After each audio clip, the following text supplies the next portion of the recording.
O primeiro asunto non é un acordo, é un examen de medidas obrigado pola actualidade. Coñecimos nesta fin de semana as medidas adoptadas polo Goberno central frente á crisis en Irán, as medidas de apoio económico. O SEO, Consello da Xunta de Galicia, coñeceu un informe elaborado de urxencia pola Consellería de Facenda sobre o impacto que estas medidas teñen en Galicia. Somos absolutamente conscientes, dixémolo dende o principio, fomos a primeira comunidade en reunirnos cos principais clústeres industriales e logísticos para analizar o posible impacto e as medidas a tomar. Concluímos todos unha crisis nacional que había que dirixirse, en primeiro lugar, de xeito directo o Goberno central. Pedimos, dende logo a Galicia, pero outras moitas comunidades autónomas, ser escoitados respecto ás medidas a adoptar. Nada desto sucedeu, como coñecen.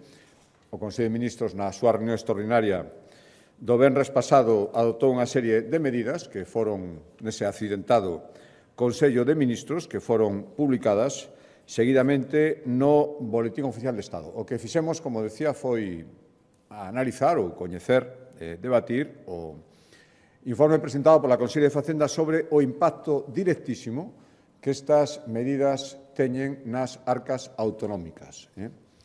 Porque é certo que se tomaron sin ningún tipo de diálogo, sin escoitar en absoluto as comunidades autónomas, desde logo a Xunta de Galicia non, pero as medidas impactan moi directamente. Hai tres impostos sobre os que pivotan as medidas: a reducción do IBE, a reducción dos impostos especiais sobre os hidrocarburos e o que afecta o imposto sobre a electricidade.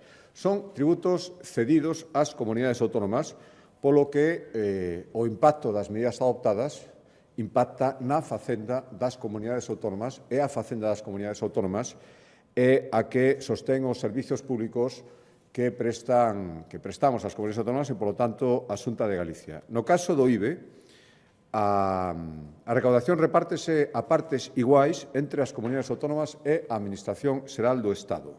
Nos impostos especiais, o 58% da recaudación vai para as arcas autonómicas. E no caso de impostos sobre electricidade, un tributo totalmente cedido, o 100% da recaudación é unha recaudación que nutre as arcas autonómicas. Polo tanto, isto supón que o impacto en Galicia, o que os impostos dos galegos, o que a falta de disponibilidade que isto vai supoñer cada mes, hai en principio, a vixencia do Real Decreto son 3 meses, son 40,2 millóns de euros. É dicir, nos 3 meses de vixencia, a Xunta de Galicia deixará de ingresar nas arcas autonómicas 120,6 millóns de euros. O desglose serían, por mes, 23 millóns pola recaudación do IBE, do Imposto sobre o Valor Engadido, 7,7 millóns polo imposto especial sobre hidrocarburos e 9,5 millóns polo imposto especial sobre electricidade. En total, en 3 meses, 120,6 millóns de euros de menos.